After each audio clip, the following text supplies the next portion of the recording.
हिंदू मुलाचा जीव घेणारी ती मुस्लिम महिला, तिचा व्हिडिओ आला बघा हा पूर्ण। मेरे सभी घर वाले इतनी क्रिटिकल हालत में है, जिनको अभी तक दिखाया भी नहीं गया है वो किस हालत में है। सभी को, मेरे घर वालों को, जितने भी जख्मी लोग थे सबको तिहाड़ जेल में डाला गया, जख्मियों को डाला गया, उनके अच्छे ट्रीटमेंट भी नहीं कराया गया। मेरा रिजवान भाई है जो बिल्कुल हालत क्रिटिकल थी, उसको तरुण ने इतने रोड मारे थे कि उसको दौरे पड़ना शुरू हो गए थे। मेरा भाई मुजफ्फर, उसको इतनी रोड मारी थी कि वो ढंग से बघितलं ना?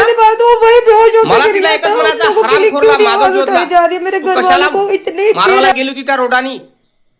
रंग खेळणं चालू होते, रंगपंचमीचा उत्सव होता, तर कशाला गेली? दुसरे कोण जाती?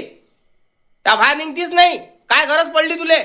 आणि त्या अंगावर जरासे शिटे काय पडले रंगाचे, तू त्या अंगावर काय यासट पडलं होतं काय?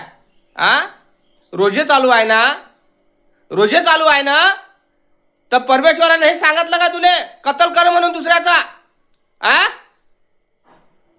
अशा तुमच्यासारखे हरामखोर पैदाशी होतात ना हर धर्मामध्ये, तर जातीवाद निर्माण होतात। आणि हिंदू आणि मुसलमान धर्माचं नाव बदलाम आहे। हरामखोर ह्या महिलेला लवकर लवकर तुरुंगात टाका आणि हिलाही कुताळा, हिला नंग करून कुताळा।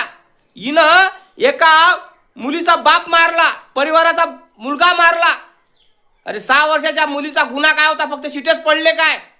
तर मुलीच्या बापाला मारलं हरामखोरांनी, आणि एका जणांनी मारलं जातं, 10 ते 15 जणांनी मारलं। या हरामखोर महिला आता टेमलून राहिली, तर हिला लवकरात लवकर जेलात पाठवा, तिच्या परिवारातल्याले पाठवा, हिले झोळा चांगलं नंग करून झोळा। फॉलो करा, शेअर करा हा व्हिडिओ।